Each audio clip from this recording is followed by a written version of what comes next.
So we're going to continue from where we stopped yesterday.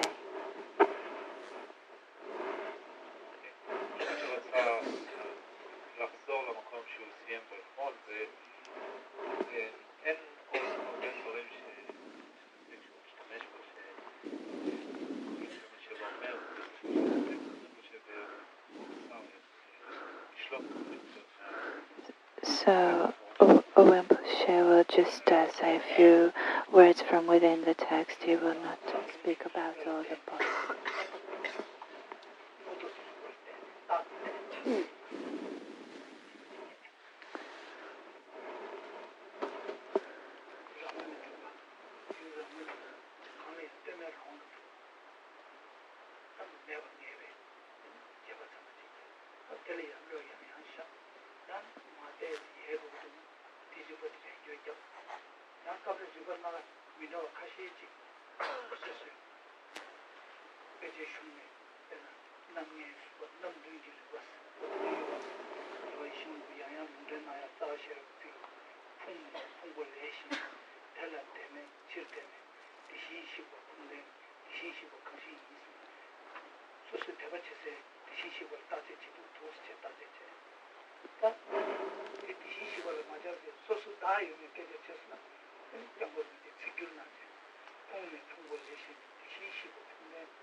So the next stage in the text of Jamyam is what do we do as we come out of the meditative equipoise and what is called the subsequent attainment.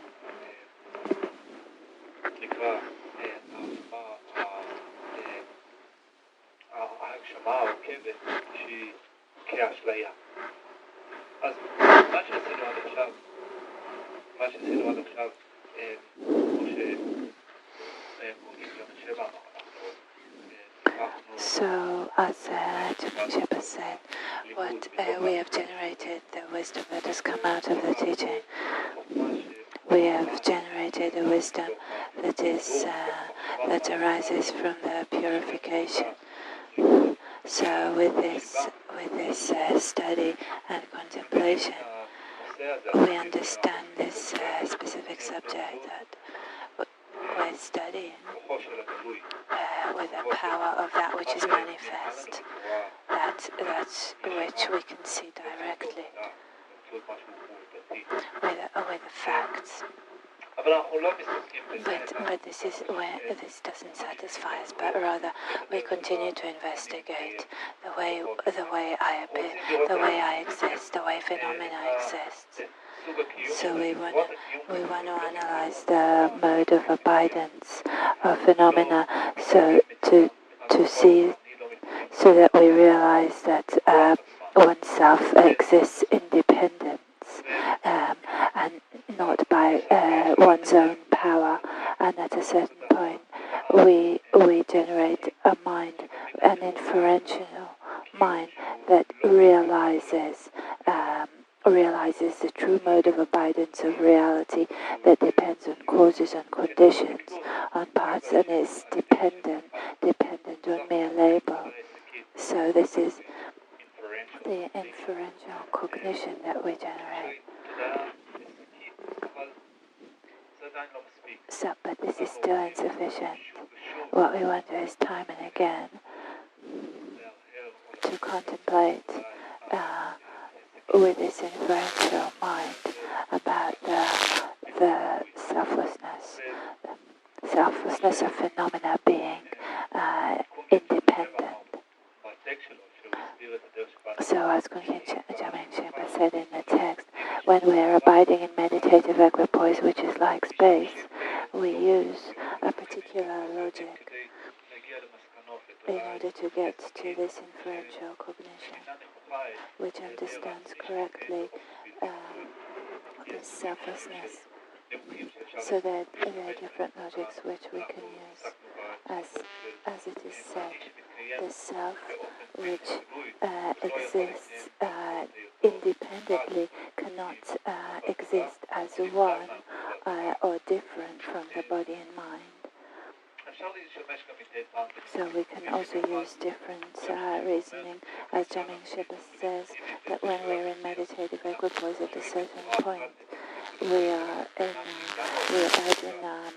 single-pointedly on the conclusion that we have arrived at about the lack of the self that exists independently. So in this when this meditative equipoise becomes weaker, we can have a break in the meditation and then again think about the reasonings in order to enhance the meditative equipoise again. So we can use different kinds of logics. For example, one that is very famous is the sevenfold rational analysis.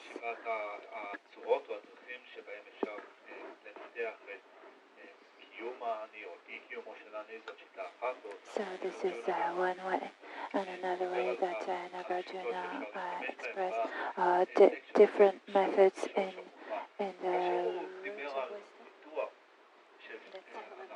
fundamental wisdom.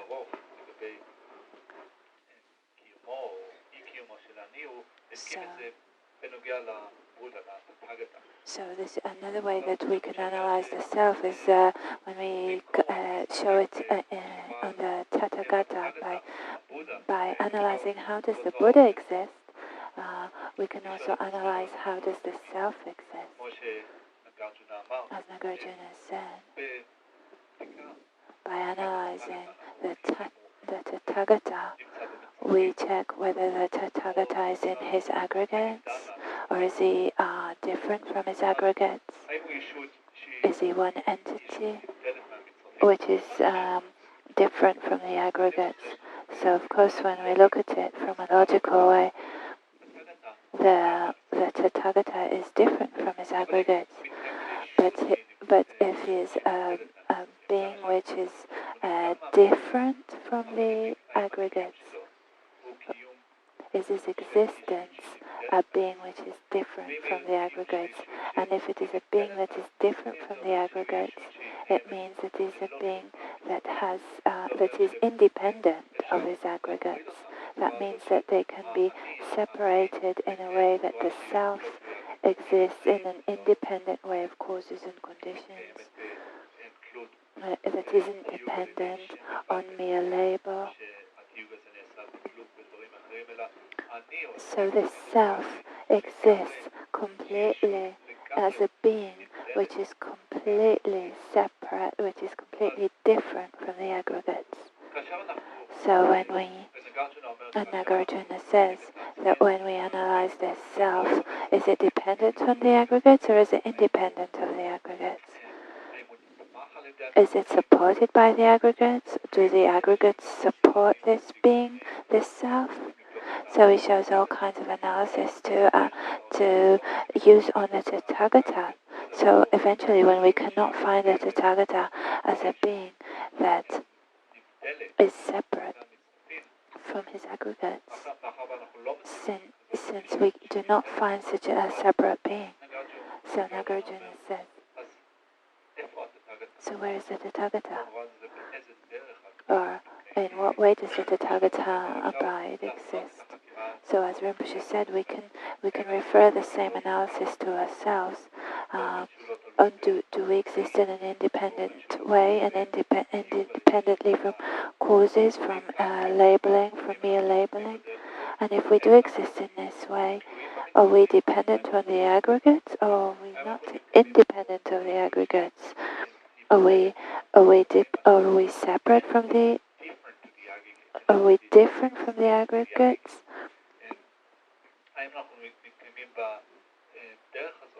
Do we exist in this way, in an independent way? And when we analyze this as to ourselves, then the conclusion that we arrive at is that we do not exist in an independent way. We exist in dependence on mere labor. So in this way, we develop wisdom that arises from contemplation, from thinking, and as Kunking Jamyang Shepa says, and by that we develop shamatha, which is single-pointed concentration on the lack of self, on self, the self which exists in a dependent way. So we engage in meditation in order to enhance our shamatha, the calm abiding, which abides single-pointedly on the lack of self. And with the power of our meditation, we enhance this power until we generate wisdom that arises from the meditation. What we developed before was a power from our contemplation, from the purification. But then we continue with our meditation, and the wisdom that arises from the meditation, when it arises from the wisdom arises from meditation, that is when we go from the path of accumulation to preparation. But this is not the end of the path for us, because we continue on the meditation, and we need to strengthen We need to strengthen the power of our meditation, and with this meditation, we still rely on reasoning. We understand the lack of self, independence on reason. But when we enhance the power of our meditation at a certain point, we will see clearly the lack of self, the selflessness, directly, without any need to rely on reasoning. And at that point, when we see selflessness directly, without needing to rely on reasoning, so that is when we will have the necessary power to get rid of the cognitive and the afflictive obscurations. And this will be done in stages, so that one stage to the other, we will get to a cessation of the afflictive obscurations and the cognitive obscurations. We will acquire them stage after stage, and this is what we call true cessations. The true cessation is fulfilled but with the true paths that sees directly the lack of self, and stage after stage we will fulfill more and more cessations of the cognitive obscurations until finally we will get to Buddhahood while staying in meditative equipoise, which we will never have to arise from. So this is what we do in meditative equipoise. So in between, until we attain Buddhahood, there are other states in which we need to, into subsequent attainments, we will have to arise from meditation. So, and this is like an illusion, this state is like an illusion. So this is what Jamyang Shepa explains now in the text.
So when Jamyang Shepa explains the way we should engage in this subsequent attainment, which is like an illusion, he refers to 2 points. The first is the way to meditate on the illusion-like ultimate, and the other one is the way to meditate on illusion-like falsities or conventionalities. So it's the ultimate as an illusion and the conventional as an illusion. So let's start with a way to meditate on the illusion-like ultimate. So we'll read it in English. Meditating, thinking that just as though an illusion house, elephant, lion, etc. appears here, in reality they are not real horse, elephant, etc. So does this object appear to be established from its own side, but it is not established in this way.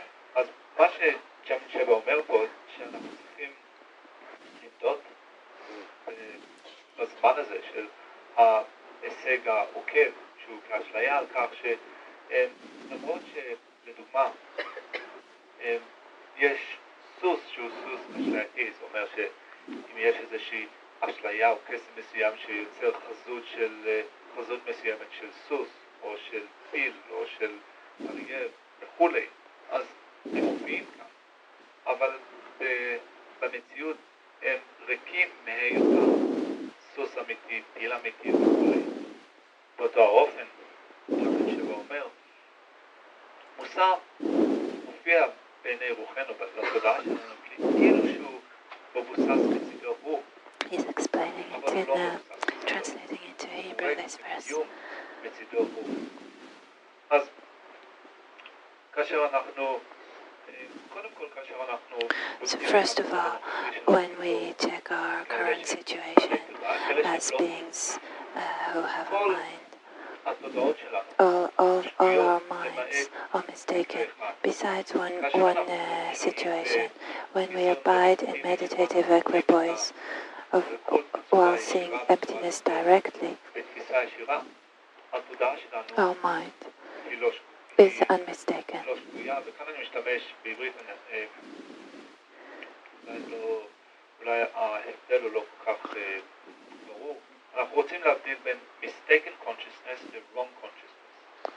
So we want to make clear the difference between mistaken and wrong consciousness.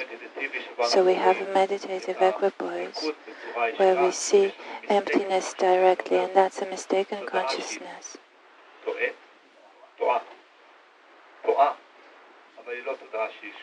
So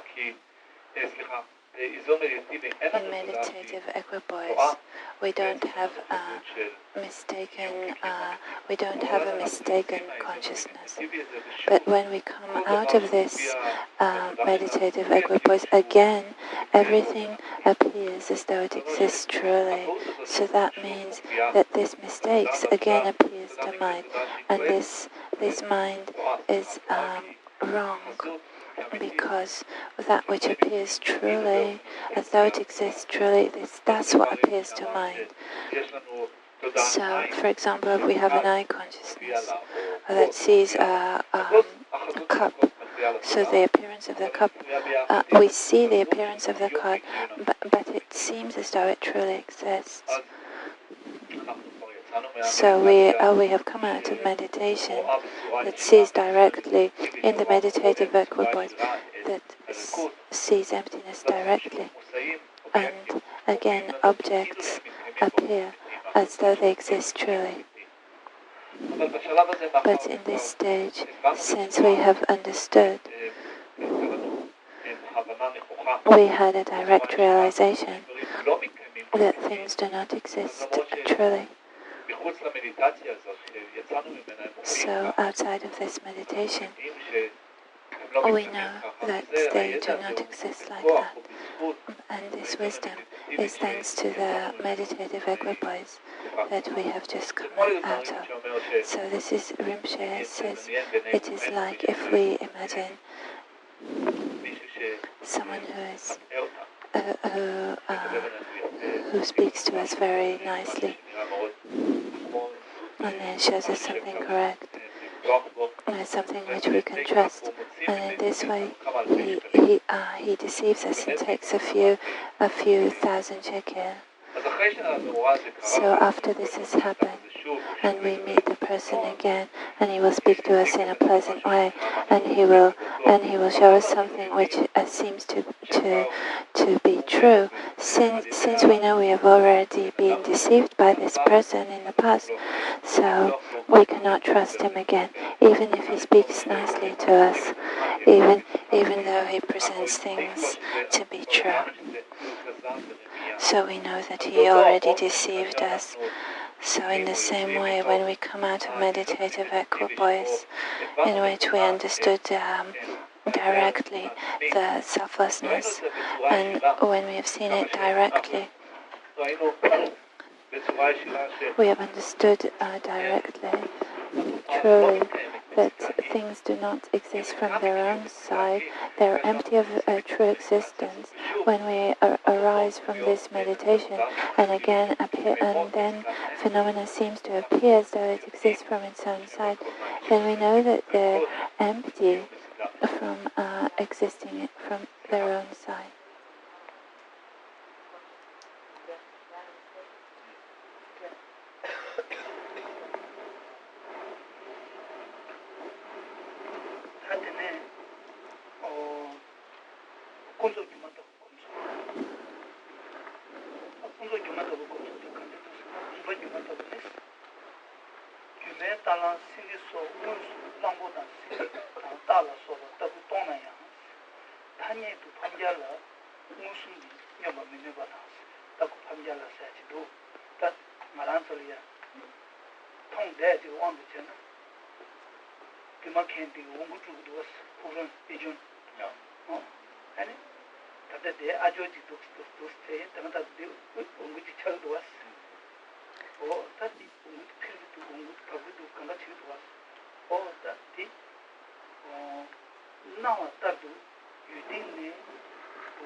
타녀도 자와 민간 따위도 타녀기 자와 대답해 강사 대답이 자와 죽이요 지구들 자와 죽으면 돼. 딱 한번 타녀 뭐 샤프도 맞고 그랬다. 타녀 세는 내 만에 그래. 될 때는 뭐뭐 타녀 자와 타녀 세는 전담지역을 민해봐 숨이요. 같이 강사되면 뒤따따이 유마킹 주샤베 땅을 뒤용거 강사 타니 세면 민해가 뒤용거 때문에 이다 결때니 뒤바야 용거만 개와야 용거만 세가도 쳐버쳐베 강사되라 따뜻한 이거 말했지 강사디 세가 있는 뒤바 될 증거 땅을 써버치는 개와 어떻게 인연에 뒤용거 어떻게 쓰고 어디 오늘 유마도 못해 정신이 되냐면서 곰곰에 드부텔이야 다이나 따세니야 잔메다 사바지기 타니기 나와들이야 그 도로 당해야지 이제는 제가 독지 쳐야지 주고 있는 냠샤 뭐 전전 차리게 당문에 자네기 시장기 동반이가 냠르샤가 뒤쳐기 닝제 보면 증바다야 소바 보면 수중수야 어떻게 대레장 말레장 숙처지 이거도나 어디 돈이 냈어 따레스네 반대다에 숨고도와 이게 러시아 타는 뜻을 반대다에 오면 주게 책이나 델라 디 예수를 연대주 딱 동반이 공부들라 디 예수 디 냠내 내도 손 델 예수를 연대디 용도 따도 수준 양다라는 내가 진바 동원 주시 인제 때버치 소바 범죄디 개와야 창조도 로어도 자진 소모체 소소 개와 강사도 로어 생각하면 남의 저기 유료 쇼스는 뭐하다 두절이야 시작이 됐다 숙장이 처벌했어 어떤 숨도 어디도 나한테 많이 듣지예요 따도 고발도 상당히 이미 로어 보면 받아 인제 개발체 지당 그래서 돈이 또 왜냐면 시대 가자 딩두 가서 메가도 냠을 샤치레스 딱도 고발도 삼대지레스 메가 고발 가자 그 잘 잡고 고고 지금 냠을 이내 냠샤들 퇴자송 디 누가디 좀 고메 깨면에 인제 하고 배우지 그랬어 어디 딱도 고발도 삼대 이미 로 보면 봐 인제 겹쳐서 어떻게 고소 좀 어떻게 되레스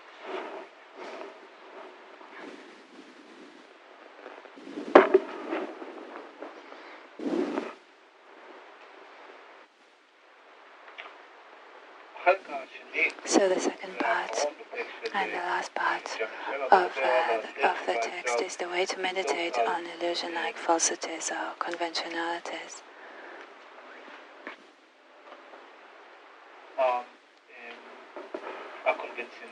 דברים שהם קונבנציונליים שהם כאשליה. So I'll read it in English. With regard to a false-like illusion, an illusory horse, elephant line, etc., or empty of being actual elephant line, tiger, etc. However, in conventional terms, defeat and victory cannot be disputed by perception. A reflection of a face in a mirror. I'll continue. A reflection of a face in a mirror is not a real face. However, just as conventionally it appears as face, so as though there is not even an atom existence from phenomena's side, conventionally from acting virtuously, resultant happiness arises, and from performing non-virtuous actions, resultant suffering arise. Meditate on them as being forever non-deceptive. So when we look at reality as a conventionality, so victory and defeat,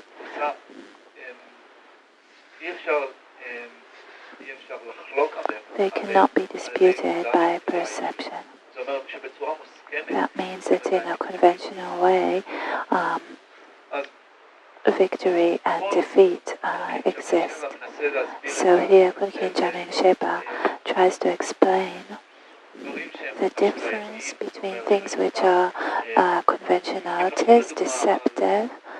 If we think, for example, an illusion of a horse or of a dove, if we think of a magician's show, a magician would do kind of magic, and out of the scarf, the bird will come out. So if this bird is a complete illusion, we do not need to speak about it. We do not need to ask ourselves, does it exist objectively or non-objectively? Because it's completely illusory. So there isn't a true bird there. But there is a state of the bird that comes and goes and sits again in the scarf. So we can say that since it appears as a bird, even though it appears as a bird that comes and goes, it is empty from being truly a bird that comes and goes. So here there's a question. Is there no difference between an illusion of a horse and an ordinary horse? Is there no difference between an illusion of a bird and an ordinary bird? So here Jameng Shepa says there is a difference, because if I cause damage to something which is an illusion, for example, if there is a magician show, there's a magician that creates an illusion of a horse or a bird or an elephant, etc., and then he cut their organs off. Will these actions be negative? Will we accumulate non-virtuous actions of causing damage, of killing? What's the difference between that and causing harm to someone who is true, who is real? For example, a person, a human being. So Jameng Shepa says there is a difference, because in the first case, when he cut an illusion, and being that's an illusion, we're not accumulating the negative karma of killing and cutting. But if this action is done towards a real person, someone who's in reality a human being, then the karma, the action is meaningful, has got consequences. So Kunkin will continue how Kunkin Jameng Shepa explains it. However, a reflection of the face in the mirror is not the real face.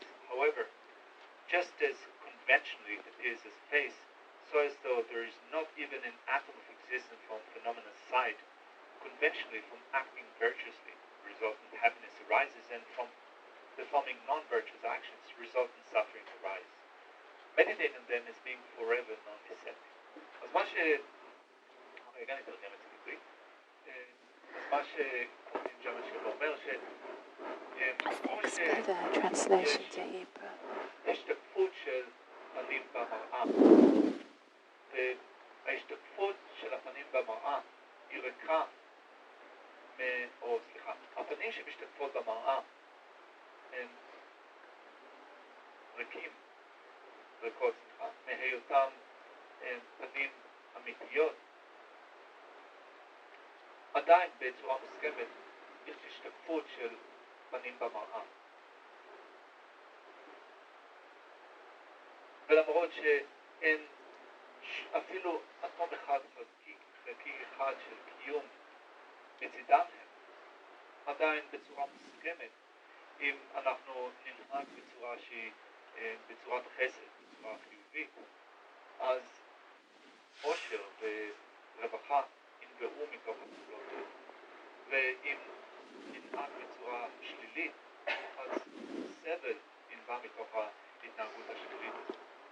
ובצורה הזאת אנחנו רוצים להרגיל את התודעה להתנהגות שהיא non-deceptive, שהיא לא ניתנת לרמייה או שהיא לא ניתנת להפרחה. אז מה So what Jameng is explaining here in Rinpoche says is that there is a reflection of a face in the mirror. And if we ask ourselves, is the reflection of this face real? No, it's not a real face, the reflection itself.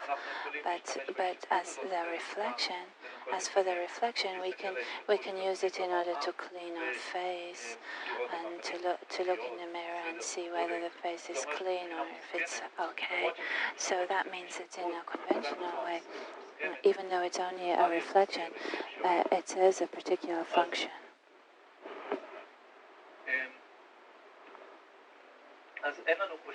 So we do not have any problems or difficulties or lack of concordance between saying that when we try and look for the label thing, we will not be able to find it, but it is still conventionally the agent, the object, and the action are possible. Chandrakirti, in his supplement to the Middle Way, said that when we understand correctly that if we look for the labeled object in the basis of designation, we will not be able to find it. That means that we will understand its emptiness, the emptiness of existing objectively from its own side. So that means that our practice of compassion, of morality, of patience will get even stronger.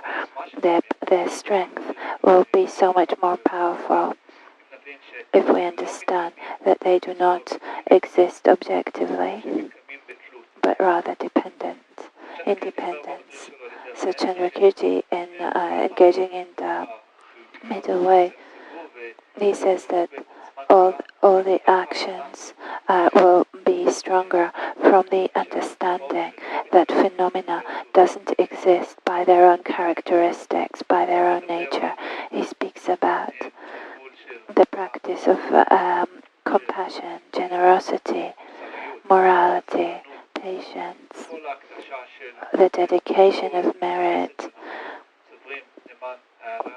for the purpose of enlightenment. So all these actions will be so powerful because or by means of the understanding of searching for the object within the basis of designation and not finding it. So Lama Tsongkhapa himself said in the text, in the Lamrim Chenmo, in the stages for the path of enlightenment, he gave a criteria in the way that things do exist in a conventional way. So even though it isn't possible to find them in the basis of designation, if we search for them, still we can say that they exist conventionally. So what is these three criteria that Lama Tsongkhapa wrote? I'll say them first in English. So the first one, they need to be accepted or renowned in the world. Funny translation in Hebrew.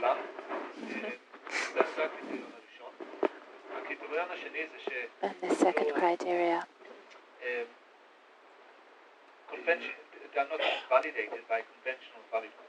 they're not validated by conventional valid cognition of the world.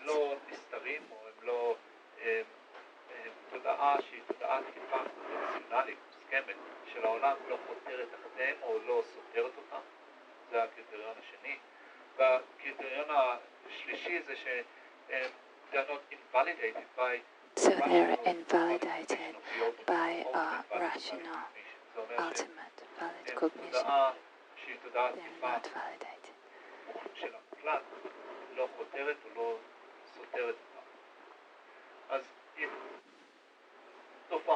So if a particular phenomenon has got these three characteristics of being known in the world, it is not hidden by by a valid cognition consciousness, and it is not hidden by something which is ultimate. So we can say that it is conventional. So in general, when we look at the stages of the practice, we can say that at a particular stage of practice, we're in meditative equipoise. In meditative equipoise, we have this supreme wisdom which focuses single-pointedly on non-affirming negation. שלא מאשרת ולא מאשרת כלום, היא שלילה. וכאשר אנחנו יוצאים מתוך... So when we come out of this meditative equipoise and we begin to practice the method like compassion, patience, etc., so the power of these practices is enhanced. So Kunkin Shiba explains the way to meditate about conventionalities that are like illusion.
We have spoken about that conventionally we can still create virtue or do positive actions and do negative actions.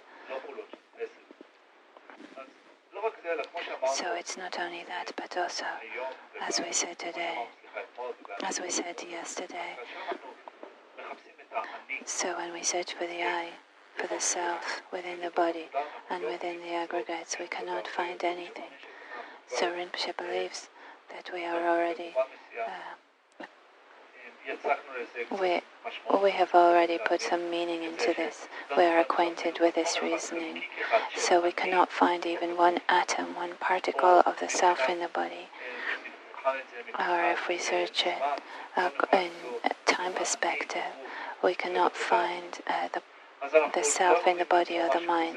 So we cannot find something like that as existing truly, but still, in a conventional way, the self exists.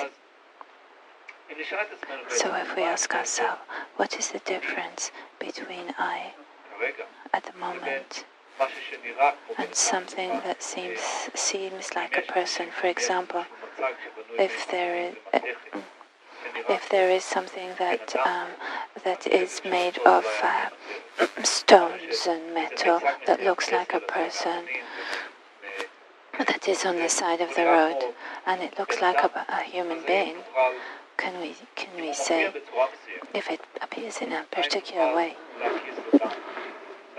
can we harm it? Can we get blood out of it? Can we do any positive actions towards it? Will it be positive or any negative actions? Or what will be the difference of harming it or creating virtue on its basis? What will be the difference of hurting ourselves or creating virtue towards ourselves?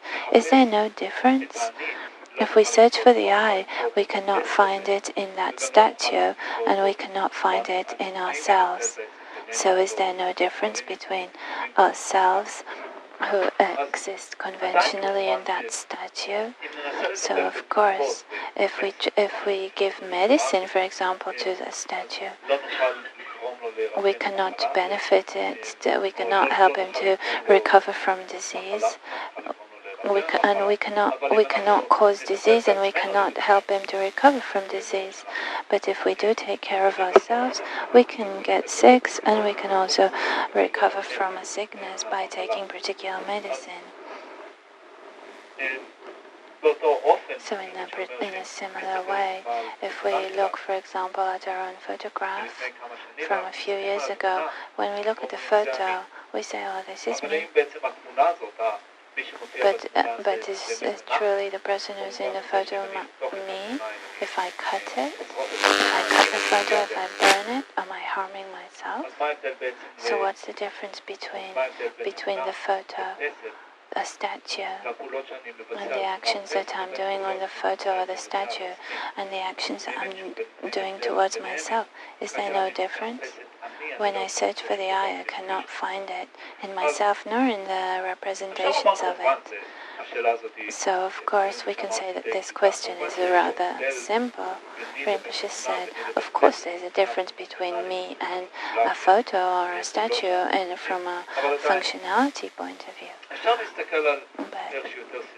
we can look at it in a more systematic way and to determine what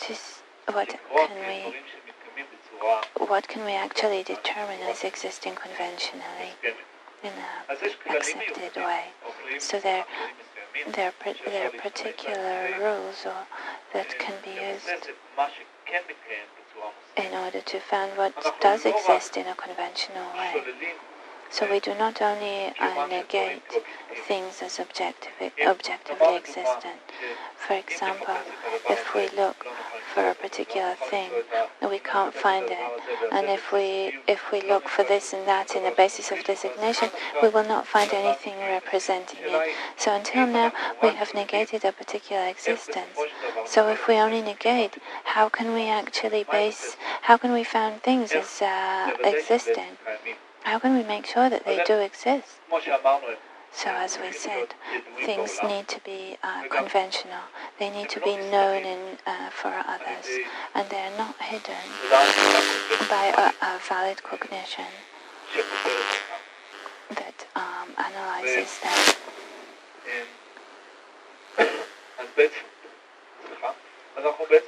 So what we really want to combine these two sides.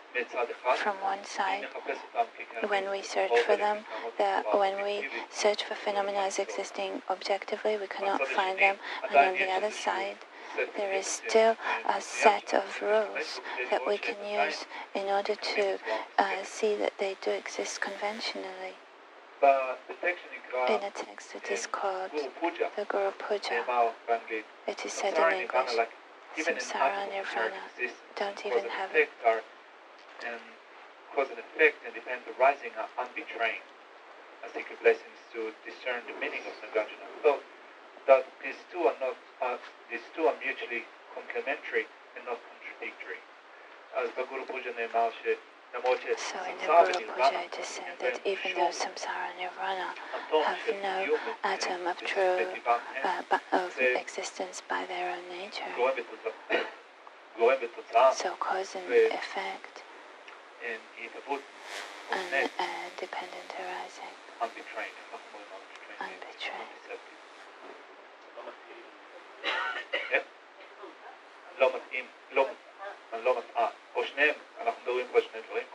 So cause and effect and causes and results and dependent arising are non-deceiving. I'm searching, I need your blessing in order to understand Nagarjuna's intention, to understand that these two things, these two phenomena have got no true existence, and still they're dependent arising, depending on causes and conditions, do not contradict each other.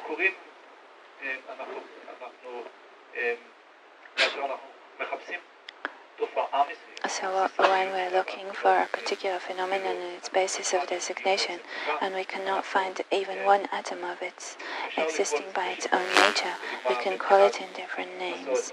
For example, according to the Nyingma tradition, the non-finding of phenomena is called Shitsadra, which means they are lacking a basis. Phenomena are lacking a basis. For example, in Lama Tsongkhapa's text of the three aspects of the path, it says that the phenomena haven't got assertions. That means that when we get to a state where we do not affirm phenomena as existing in a particular way, so then we get to an understanding of the true view.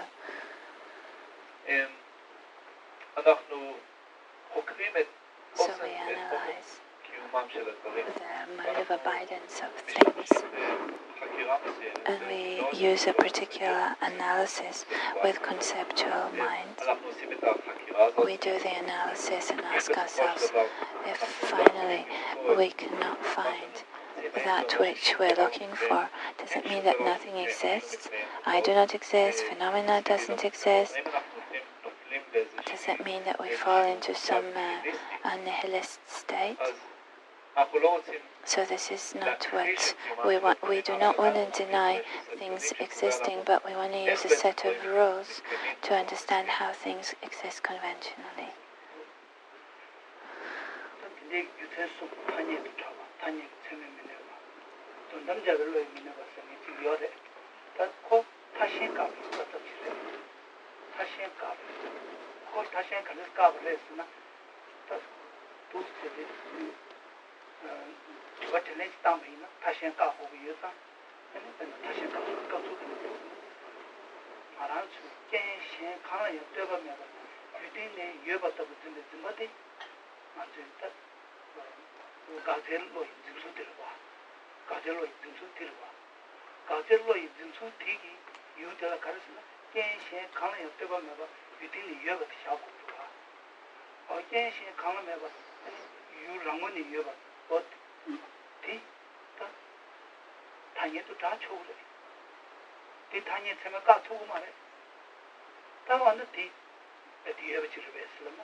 We have mentioned these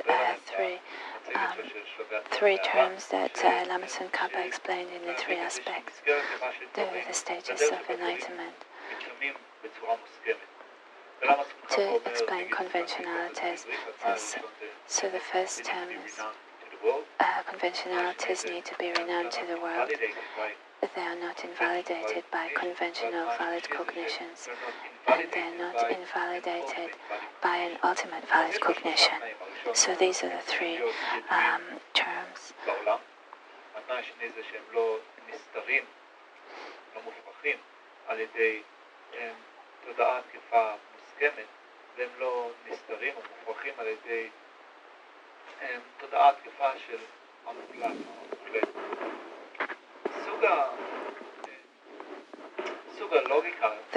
This kind of logic is free from other possibilities, from other extremes. So when we look at these three, when we look at a state, a particular situation, and we want to see how it exists, so we can go one term after the other in order to see if they all happen, and if it doesn't, then we can take it off. For example, if there's a particular phenomenon and we want to check whether it exists or it doesn't, so of course first we can check whether it is something which is known in the world. This is the first term. And then the second one, is there a conventional consciousness that can refute it? So if there is, then this phenomenon cannot exist. And then the last one checks whether there is an ultimate mind that can refute this phenomenon. If we check what is the meaning of the third term, so there are some phenomena that we want to check on their subtle way. We want to check whether they exist in an objective way, independent, not depending on causes and conditions. There is a mind.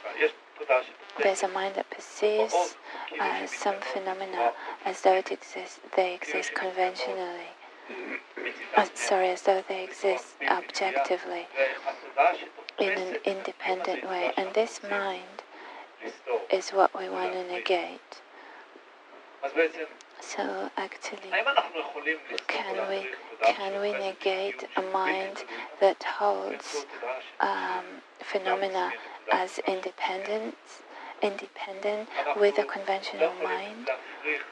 We cannot refute a mind that holds independent existence with a conventional mind. We can only refute it with a mind that analyzes the ultimate, with a mind checking phenomena as existing, things that are dependent on causes and conditions. So only an ultimate mind can refute a conventional mind. So therefore, the third term says that something that exists conventionally is also not hidden for a valid cognition of the ultimate.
So Rinpoche gave me another 2 or 3 texts that he's going to teach today. So I don't have the translation yet. But he only pointed to a few points of the text. So, and one of them is a text that is composed by a great scholar of the Gelugpa, that is a Dzogchen practitioner. And he said that someone who has studied the Gelugpa tradition doesn't mean that he doesn't practice other traditions. So the one who composed this text is also a Gelugpa scholar and also a practitioner of Dzogchen. So in this text, it explains in a very summarized way the vast explanation that Lama Tsongkhapa gave in his text.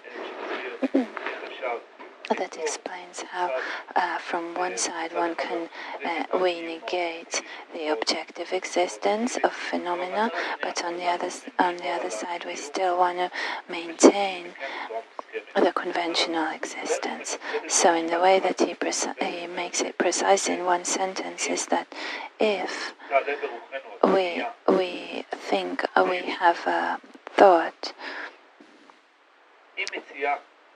of the non-finding of a particular phenomena.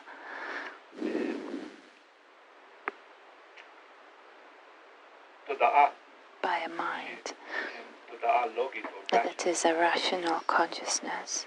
If the non-finding of a particular phenomenon with a logical mind, with a rational consciousness, is exactly the same as non-finding something that exists by its own nature, or do these two things have the same meaning? So as we said in the last few days, we're searching for the nature of phenomena, and we want to see whether they exist by their own nature objectively, and if they do exist objectively, can we find them objectively? So as we said till now, we will not find them. We will not find phenomena that exists objectively. Phenomena do not exist from their own nature. So the question here is whether the non-existence from their own nature and the non-finding of phenomena logically, is this the same? So here the scholar says that they are not the same, and there is a complete negation to the thought that they are the same, because actually we can use logics and reasoning in order to prove that phenomena do not exist objectively, but it doesn't mean that they do not exist at all. It isn't that nothing exists, but still, even though they do not exist objectively, they still exist conventionally. So we're going to leave it at that. It's time to have lunch.